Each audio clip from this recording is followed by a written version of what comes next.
Good evening, folks, and greetings from central Pennsylvania, just a couple hours north of where horrific events unfolded earlier this evening in Washington, D.C. I apologize in advance if I sound a bit sullen and perhaps a little downtrodden after the horrific mid-air collision between a U.S. Army Black Hawk helicopter and a regional commercial jetliner over the Potomac River. It appears that nearly all of those in the air perished this evening, still waiting as rescue operations continue at this hour, nearly 2 a.m., now the 30th of January, 2025. But that's not the topic of this video. The topic of this video is a much more serious topic for South Africans, a much more concerning topic, I should say, and that is specifically what's going on with Donald Trump in office. Well, the heavy hand of the Trumpster may be coming your way, and for a lot of reasons. Now, this is not an anti-South Africa video. It's not a pro-South Africa video. It's not a threat. It's not a promise. It's just an analysis of the reality that the African National Congress finds itself in as a consequence of its actions. And let's get started with that. South Africa is a significant beneficiary of the United States' generosity, trade, and largesse. Yet for years, the African National Congress-ruled country has worked actively against America's national interest. The ANC likes to present itself as a democratic state that works in the interest of the downtrodden and dispossessed. The reality is far different. Sadly, since 1994, successive governments in Washington, D.C. and European capitals have chosen to look the other way, while South Africa, under the African National Congress, behaved across the continent as Africa's lone indigenous neo-colonial interloper. South Africa, under the ANC, has also consistently been an unashamed, open supporter of tyrants and rogue governments the world over. Lutuli House promotes Communist China's strategic goal of global hegemony, has refused to condemn the Russian invasion of Ukraine, promotes the fascist theocracy in Tehran, gives money to Communist China, and consistently insults America and undermines U.S. national security interest. During the COVID era, rather than galvanize his country's pharmaceutical industry led by Aspen Pharmacare, Cyril Ramaphosa chose to do nothing and then repeatedly attacked Americans, lying to the world with his race-hustling vaccine apartheid mantra. The truth was very different. Ramaphosa chose to leave vaccine acquisition to the poorly executed United Nations COVAX scheme.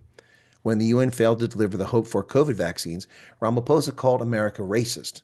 But the truth is, the U.S. and American companies took the risk, expended the capital to develop jabs, and then the U.S. and Europe gave Aspen Pharmacare $715 million to make vaccines. But Cyril never told you that. Long a hub for money laundering and terrorist financing, South Africa is graylisted over its lax financial controls. This action only occurred after the ANC refused to correct its deficiencies for several years. South Africa has repeatedly attempted to shake down the United States for landing in apron fees for military and diplomatic flights, in violation of international norms. The ANC has falsely claimed that they have no say in fees as the airports are not operated by the government, but by Airports Company South Africa, a state-owned company. Now, this flies in the face of international norms. Virtually no country pulls this nonsense, and I can tell you firsthand that South Africa has done this to the United States. They claim they do it to everyone, including their own military aircraft, but that isn't the point. South Africa has also held joint naval exercises with sanctioned Russia and unfriendly China. The Lady R episode further poisoned relations when the ANC conducted an investigation only months after the incident occurred, and only after American Ambassador Ruben Brigady exposed questionable activity at the Simonstown Naval Base.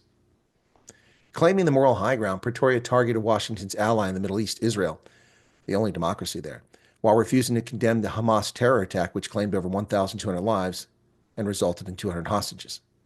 The ANC took the issue to the International Court of Justice, while never doing so over genocide in Myanmar, Beijing's treatment of the Uyghurs, Darfur, Rwanda, or other genocidal campaigns.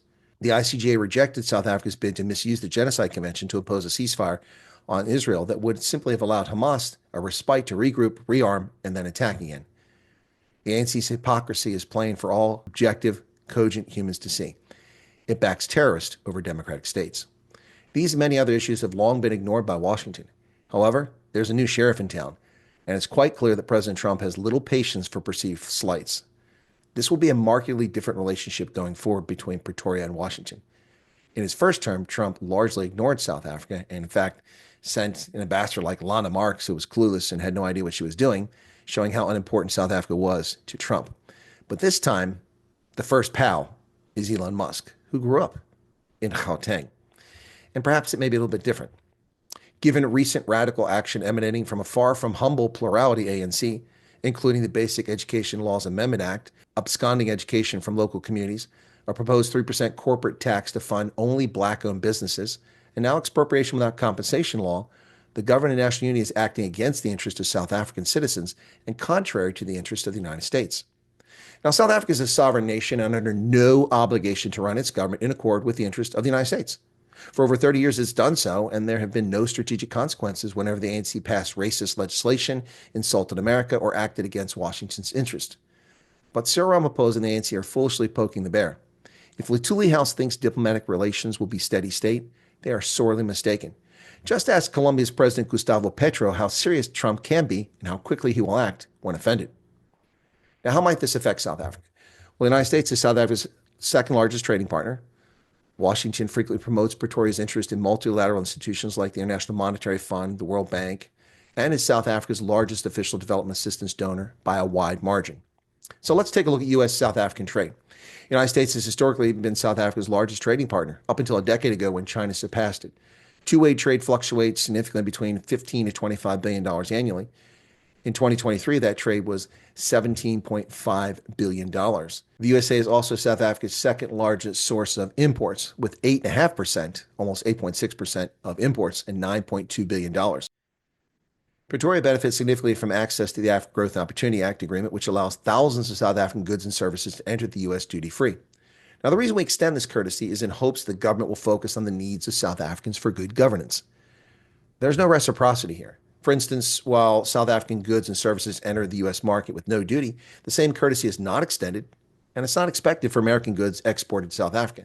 The sole purpose is for good governance for South Africans. That's why AGOA exists, and for other African countries by extension. But clearly, this is not happening. AGOA requires participants to respect private property rights. Expropriating property without compensation does not respect property rights. Now, just wait until a staffer briefs President Trump about that one. Anyone want to guess how he will react?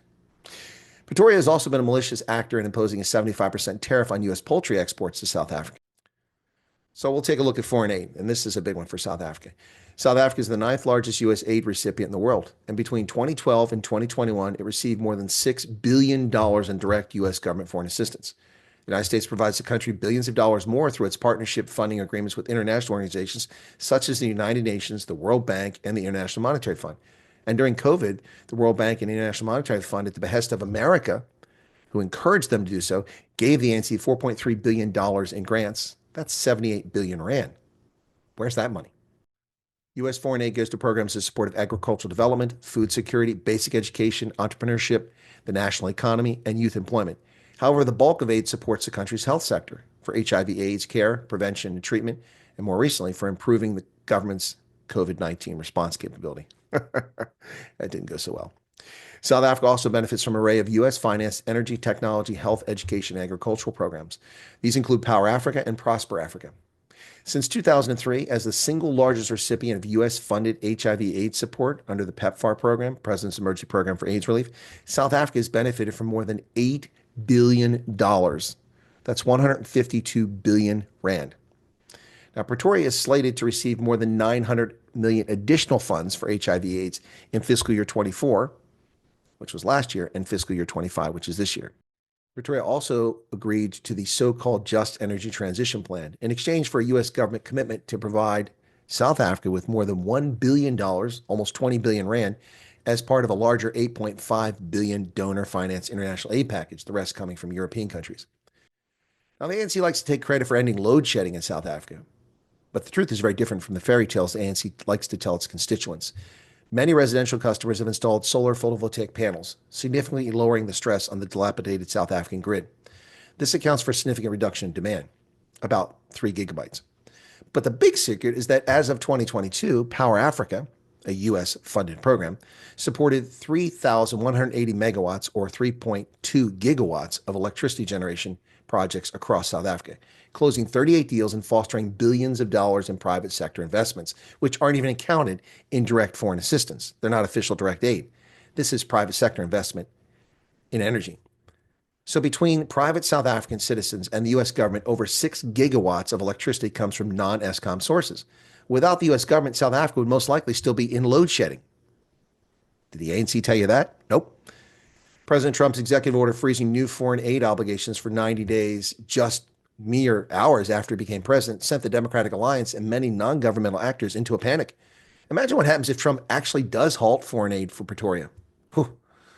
Now, just as South Africa is under no obligation to please Washington, the United States is under no obligation to finance countries like South Africa that work in opposition to its democratic values, economic interest, its national security, and its allies' security interest. Washington has many options, including suspension from AGOA, the Trade and Investment Framework Agreement via South Africa's membership in the Southern African Customs Union, and the generalized system of preferences. Trump can freeze South Africa's participation in U.S.-funded development programs and veto further disbursements of multilateral assistance. Again, South Africa is a sovereign state. It is welcome to do as it pleases, but actions can have consequences. Poke the bear? Well, ANC, there's a phrase going around right now. You might have heard it. Fuck around and find out. What say you, South Africa? Again, not an anti-South Africa video, but simply laying out the facts as they exist.